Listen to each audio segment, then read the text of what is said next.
Wire! Ooh! I don't really know how to make that sound more exciting than it is, but hello! Yes, so I've got this very thin wire and I'm not really sure whether it's gonna show up on the camera on this video, but I've really got a hankering. Yeah, not said that word for a long time. I've got a hankering to try and make some kind of decoration, kind of maybe like butterflies to go on the Christmas tree. Not sure if I can do it. But if you've clicked on this video, it must have sort of come out okay because I published it. Is that true? No, I might still have published it and it might have gone wrong, but we're going to give it a go. Let's just see.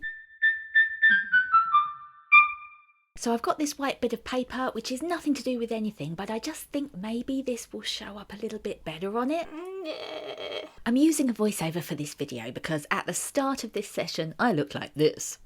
And my fingers didn't want to play, so the heater had to go on, and this voiceover Gemma is saving you from all the noisy whirring in the background. So this right here is my early "what am I doing" era.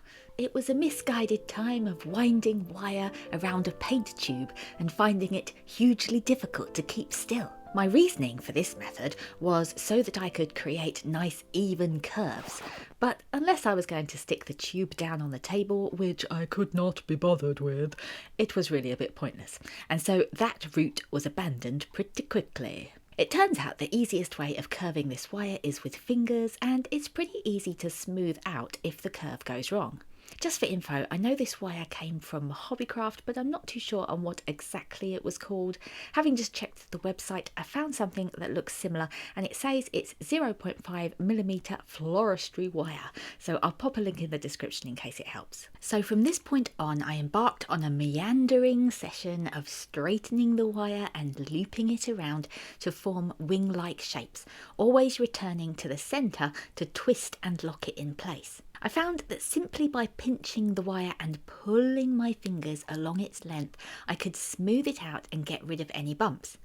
This even worked when I had a more kinky bit of wire after twisting it wrong, so that was pleasing. As it was such sensitive wire, there was quite a bit of straightening and twisting needing to be done because with every new loop, the previous ones would push a little out of shape. But you know what? And this is what I was quite surprised by. I rather enjoyed the back and forth of it.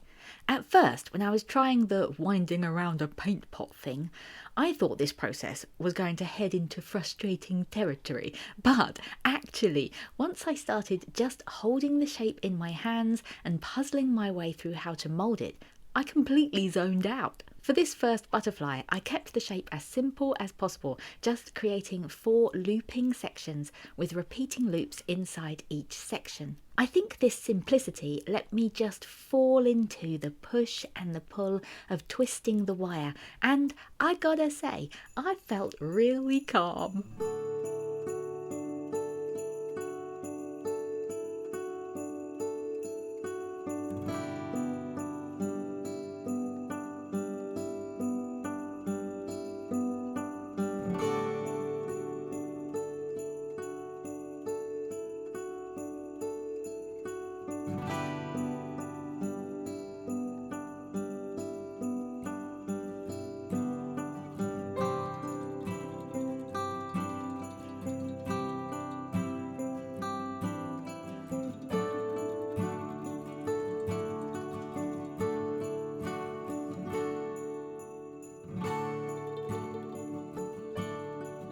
To create a simple body, I grabbed a small piece of tin foil and twisted it into a long shape. In holding it up to the wings, I suddenly realised I couldn't think how long a butterfly body was, so I went to grab a reference.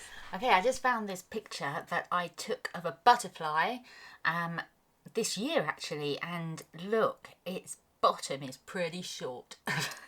And its head is really close to the top of the wings. So this is definitely crazy long. If we're to pull these in a little bit, we could go there to about there.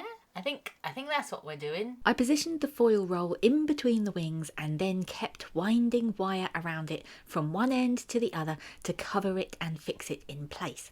This took a little while and was a bit fiddly, but I think it looked better for having lots of wire around the body rather than just a few bits. After that, I bent the wire to fold it upwards around the body more and pulled out the loops so that smaller ones were higher than larger ones, which I think added a bit of extra dimension. To finish the wire stage, I finally made a few strands of wire that I could leave sticking out of the underside of the butterfly so that I had something to attach it to the Christmas tree with. And this is what it looked like. What do you think? I really like the delicacy of it. I figured I might attempt to add some glitter to it, which I'll do in a bit, but because I enjoyed this one so much, before I covered the shed in shinies, I decided to try and make another one with a slightly different wing shape. It was harder. Here's what happened. Seeing as I already had a bit of body that was cut away from the other butterfly, I decided to start with that this time and work out from it. I figured covering it in wire would be easier to do at the start, which it was, but as I went along, I found the body got in the way when it came to creating wings and generally made the process harder. Oh well. I thought I'd try to recreate the wing shapes from my reference photo, which was a nice idea, but much trickier than anticipated. Although I did manage to create a shape I liked in the first wings, it was so tricky to maintain them as I tried to match them on the other side, and getting them to look the same on both sides was a time I did not enjoy so much.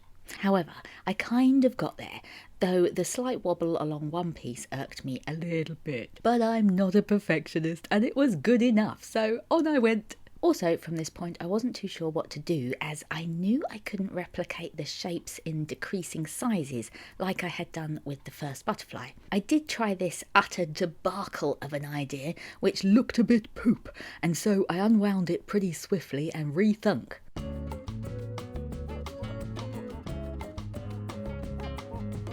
In the end, I went with smaller loops and I think they sort of look okay. It is definitely one of the benefits of this type of wire that you can smooth it back out so easily and undo any weirdness that you wander into.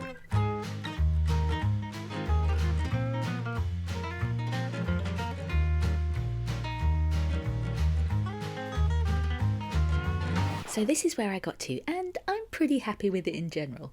The body ended up being bulkier because of the wire always coming back to centre as the wings were made, so I think it's definitely better to attach the body after creating the wings. It feels both a bit more klutzy than the first butterfly, but also more butterfly-ish. The first is a more whimsical butterfly, I guess. I like them both for different reasons. So as our last bit, let's go glitter them up. La la la, painting on glue. It's not very interesting, but here's a nice blobby close-up of some blobbiness for you. I will say that on this first glitter experiment, I was a bit slapdash and did not pay attention to my blobs. Oh, Gemma. Blob ignorance in action. If you take no other nugget away from this video, I hope the importance of blob awareness stays with you.